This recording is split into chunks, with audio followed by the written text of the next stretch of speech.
Hello, and welcome back to another episode of Lealations. So today we will be discussing why some women get their dream life and others don't. A lot of women who do not receive their dream life live in a state of hyper independence. Today we're going to be discussing 4 main things, and all of these 4 things contribute to you breaking down that sense of hyper independence that's keeping you from receiving and living your dream life. I have experienced this firsthand. I grew up extremely hyper independent because of my environment, and I am doing and have done the work to get out of that state of hyper independence, that consciousness state. It's something that's really hard to get out of when you are living in a reality that feels like it doesn't fully support you, that feels like you can't rely on it, that feels unsafe and unsecure and unstable. Of course you are going to get into hyper independent, bad all by myself, I could do it all by myself type of mode, you know what I mean? But this is not the best way to go about things, in my opinion. And I've done the hyper independent mode, and I've learned how to be interdependent. I've learned how to surrender. I've learned how to ask for help. I've learned how to do all of the things that have given me such a beautiful life, which I live now. Like I told you guys, I just moved to New York. I'm sitting in my brand new apartment. I'm waiting for my man to come help me tomorrow to put together my couch, creating this beautiful environment for myself, living my dreams, chasing my dreams. I am living my dream life. So if you don't take it from anybody else, take it from me. The first thing that I want to say is, coming to terms with the fact that you are in hyper independent mode almost feels like a mourning. It feels like you're mourning the person who you could have been this whole time. It feels like you're mourning that little girl inside that just wants to feel safe, wants to feel secure, wants to feel stable, wants to be free to voice herself and speak her opinions and live her life and do what she wants to do. It feels like you're mourning that inner child within you, or that ideal version of yourself that you have robbed yourself of being this whole time because of this state of consciousness that you have been in. But it's okay, because once you know better, you do better. And getting through that mourning process is a whole lot of reflection, a whole lot of journaling, a whole lot of talking with people that you trust, talking to your girlfriends, talking to people in your family or whoever you are close to. And sometimes people don't have people they can confide in. You know what I mean? Some people don't have a best friend or a sister or a partner or a husband or a boyfriend that they really trust with their innermost emotions. So if you don't have that, you have other options. For the longest time, I personally thought that hyper independence was my strength, until I realized it wasn't my strength, it was a wound. People glamorize that boss bitch, do it all by myself type of mode. They glamorize that, especially if you are a woman of color like myself. Moral of the story is that hyper independent consciousness, that hyper independent mode that you're in, it can kill your femininity. When you're used to doing everything by yourself, it has a way of hardening you. You stop asking for help, you push away support, and even things like resting or receiving start to feel unsafe. Getting out of that mindset is no easy task, and it's not something that you have to do alone. And that is why I want to say thank you to BetterHelp for being the sponsor of today's video. BetterHelp is an online therapy platform that connects you with licensed therapists completely online. You can do video calls, phone sessions, or even live chat if you're not ready to be on camera. Therapy was the space that helped me unpack where my hyper independence came from, and it gave me the tools to actually feel safe receiving and to soften in my feminine energy. If you're like me and you've been realizing that you don't have to carry it all alone, I really encourage you to try BetterHelp. You can go to betterhelp.com/LeahAlexander, or just click the link in my description box and pin comment to get started and get 10% off of your first month.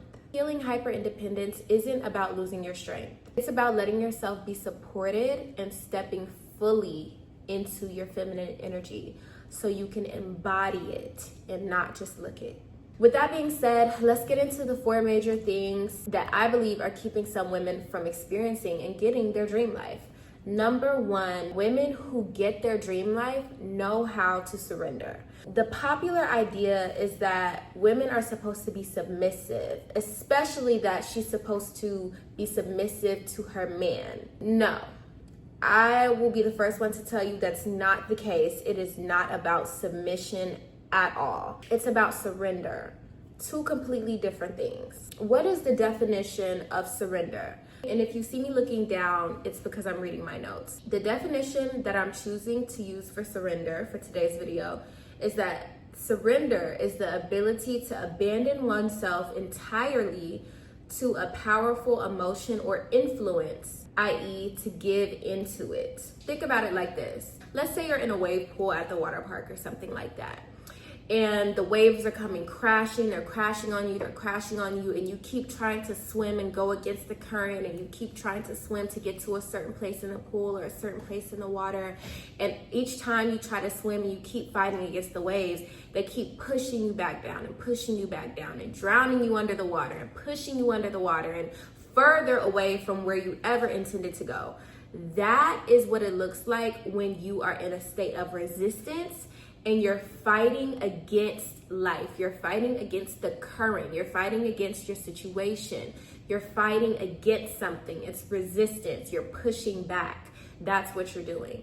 Surrender is when, instead of trying to swim in the waves and fight against the waves and navigate your way through on your own, you let go and you allow yourself to float, and you allow the waves to carry you. And you end up getting to your destination way easier and faster than you ever could have if you were spending all of your time trying to swim against the current and fight against the waves. That is what it looks like to surrender. Okay, we're not talking about submission here. Submission is an ego trip for people to feel like they're above you. Submission is a power struggle. We're talking about surrendering, not power struggles. You're not meant to be in a power struggle with life. Your relationship in your life is not meant to be a fight. It's not meant to be an uphill battle.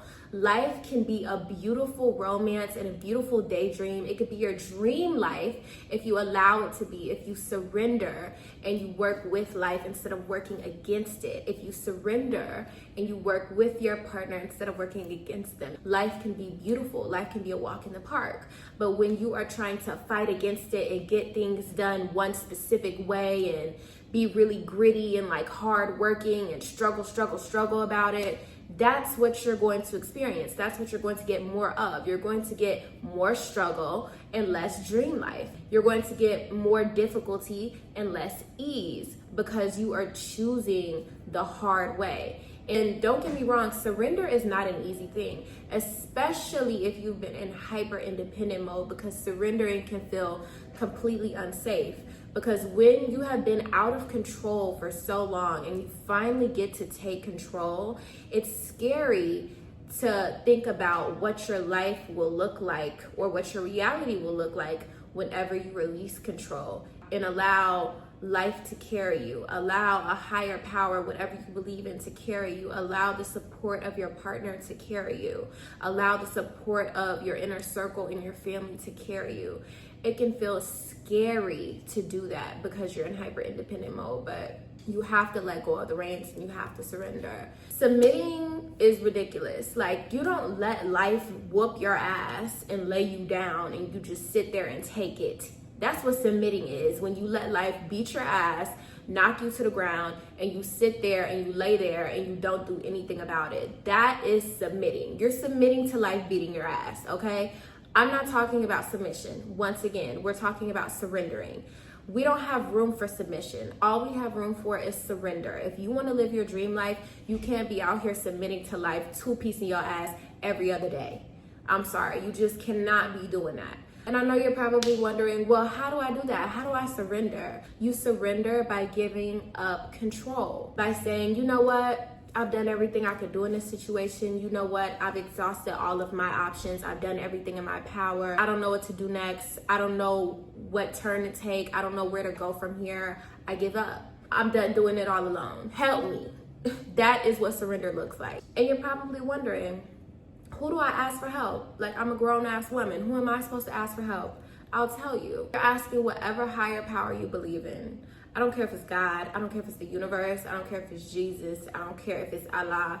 I don't care if it's Buddha. I don't care if it's Lakshmi. I don't care. I don't give a flying, okay? I don't care who you're asking for help, but you need to have some type of affinity towards some higher power, your higher self, the Christ within you, whatever it is. Ask for help. You cannot do this all alone. If you have a support system within your family, ask your family for help.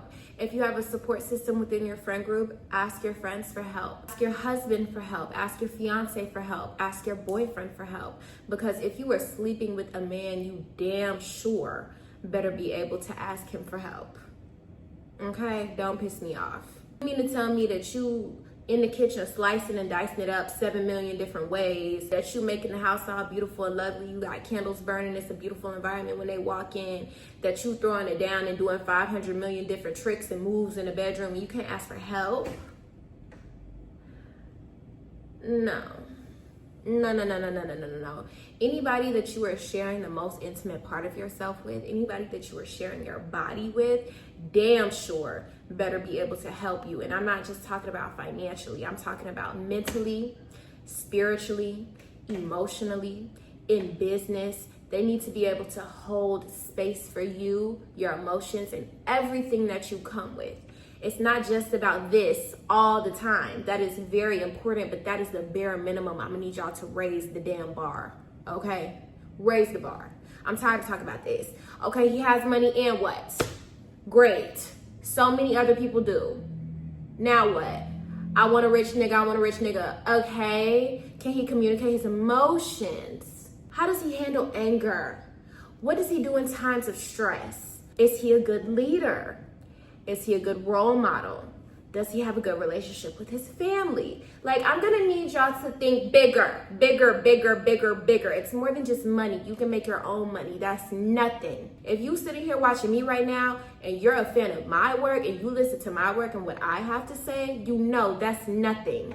You are the whole cake. They're the sprinkles and the icing on top, baby. That's nothing. Stop just thinking about the money. That's small. Women who have their dream life know how to use their voice, okay? We know how to use our voice, and we know how to use our voice to do two main things: to say no and to ask for help. Asking for help takes courage. I don't mean ask for help when you haven't even tried yet, okay? Nobody is here to save you. You're not a victim. You should know how to take care of yourself, how to give yourself love, how to romance yourself, how to regulate your emotions and keep yourself happy and in a state of joy. These are things that you need to know. This is the bare minimum for you. How to provide for yourself, bare minimum, okay? Bare minimum. You gotta eat, you gotta have somewhere to sleep, you gotta have somewhere to wipe your ass. Like, I'm just saying. You ask for help, like I said, when you've exhausted all other options, when you've actually tried and you don't know what to do next. That is when you ask for help. When you've done your part and now you need something else or someone else to step in and take the reins for you so that you don't become dysregulated and step out of your feminine energy.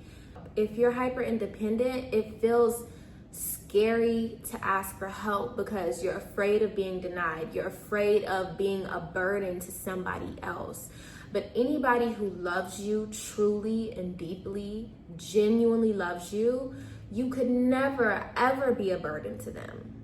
So don't be afraid to ask for help. Focus on cultivating that courage to be able to use your voice to ask for help. It takes courage to be soft, to live a soft life. It takes courage to be outwardly vulnerable, which is what you are when you are asking for help, because you're admitting, like, look, I'm in a state of defeat, or I'm just in a state where I don't know what to do. I'm in a vulnerable position. I need help. It takes courage to outwardly be in a vulnerable position and let somebody see you fully in that vulnerable position. It takes courage to do that because everybody is scared of being vulnerable. It takes courage to step out of hyper independence and let go of burdens that are on your shoulders that are too heavy for you to carry alone. things that are draining your feminine energy, things that are draining your essence from you and causing you to become hardened to life and hardened to love and hardened to joy, things that are keeping you from your dream life. It takes courage to step out of that mindset. Women who get their dream life, they have courage and they allow themselves to receive help. They allow that into their space. They allow that into their life. They welcome that into their life. They don't reject somebody trying to help them. They don't reject somebody opening the door for them. They don't reject a compliment. They don't reject somebody going out of their way for them. They thank them. They welcome that. They allow that. They're open to it. They're open to receive. And most importantly, they're open to learn. Help isn't always about somebody coming in and fixing your problem by them completely taking over the task at hand. Help sometimes is just a word of advice or a word of encouragement or a word of motivation. They're open and willing to learn from others and learn from what others in their life have to say. Women who get their dream life are humble in the sense that they understand that they don't know it all. They know they can't do it all by themselves without becoming severely dysregulated. And like I said, they also use their voice in order to say no. Now, this is really, really important, and I know you're probably wondering why. It's important that a woman knows how to use her voice to say no, because when you are able to reject what you don't want, what doesn't align with your values, what doesn't align with the lifestyle and the dream life that you desire to live, and you make space for more of what does align with you. It's you signaling to a higher power, to God, to the universe, to whoever, like, hey, look, this is not it for me. I'm gonna need you to bring me something else because this is cool, thank you, but no thank you. I want something else, and this is exactly what I want, and I'm saying no to anything but that. You're gonna kiss a few frogs before you find your prince. You're gonna go through a few jobs that you hate before you get settled into a career that you love. Maybe you don't even hate them. Maybe you just don't feel right with them in your spirit. Maybe you moving on from those things and like, yeah, this was great, this was cool, but I'm ready for something else. I'm rejecting this so that I can make room for something else. That is how you get the life that you desire. That is how you get your dream life. That is how women who have their dream life have gotten their dream life, because they said no to the bums. They said no to the dudes that was offering the bare minimum. They said no to the career opportunities that didn't align with what they truly wanted to do. They said no to all of the opportunities that were gonna take them out of their path of being the highest, best version of themselves. They said no to it. They used their voice and they rejected it. Rejection is protection. And in this case, you are protecting yourself from experiencing a reality that you do not truly want to experience. And lastly, the women who get their dream life because they have relationship skills. Life is about relationships. Life is about connection. We were never meant to do this all alone. That's literally not even the way we are scientifically wired as human beings. We are tribal animals in a sense, okay? That is the way our physiology is set up. There is nothing wrong with that. We weren't meant to be in a state of isolation and solitude, maybe for short periods of time, but not for extended periods of time. We are meant to live in community with each other, and there is nothing wrong with that. And when you imagine your dream life, even if you don't imagine yourself married or with children, I'm sure you imagine yourself in community, even if you choose to be a monk in an ashram, okay? I don't know if monks live in ashrams. I'm gonna have to fact check that. But even if you choose to do that or to be a nun, nuns live in community with each other. You have to have relationship skills in life. It isn't just about a relationship with a man. It's more than that. It's your relationships with people, with human beings in general. So women who get their dream life have relationship skills. They have the skills that it takes to attract positive relationships that add to them, that add to their life. And they also have the skills to be able to maintain those relationships because in human interaction, you are going to have conflict, you are going to have miscommunication, you are going to have misunderstandings. That is where your relationship skills come in to help you navigate all of that and maintain the bonds that you have built. That is a part of getting your dream life. You don't get to a certain point all alone. I was actually talking with somebody today about music and about Beyonce and Nicki Minaj. When you think about Beyonce, you think about all that she's done with the Cowboy Carter tour and with the Renaissance tour and everything like that. Do you think Beyonce got to this level completely by herself? Absolutely not. Do you think that that tour happened because Beyonce did it all by herself? Absolutely not. Her point in her career and in her life has been a series of relationships that have led up to this point. The relationship with the lighting director, the relationship with the stadiums, the relationship with her management team, the relationship with her label, the relationship with her husband, the relationship with her mother, the relationship with her father, the relationship with her best friends who she had a singing group with. Relationships are the key to getting your dream life, okay? You can apply that to whatever your specific life looks like, but relationships are the key. So you need to have good relationship skills in order to attract and maintain those relationships. Not just romantic, but friendship relationships, familial relationships, and business relationships, all of them. I'm talking about every single last one of them. It's getting dark. Unfortunately, I did choose to film this a little later. I hope that you guys were able to take away something of value from this video. I really feel passionately about this, especially because I myself was hyper independent for so long. If you want me to speak more about this, I am completely open to it. Just let me know in the comments down below. If you would love to hear more from me, if you like the things that I'm saying, if you resonate with the things that I'm saying, if you resonate with me and my energy personally, click the subscribe button, click the like button, and click that notification bell so that way you could be notified every time that I post a new video. And yeah, I love you guys so much. Thank you for being here and tuning into my video today. And I wish you luck on your journey of undoing your hyper independence and finally getting your dream life, because you could be one of those women who has their dream life. I will see you guys in my next video. Bye.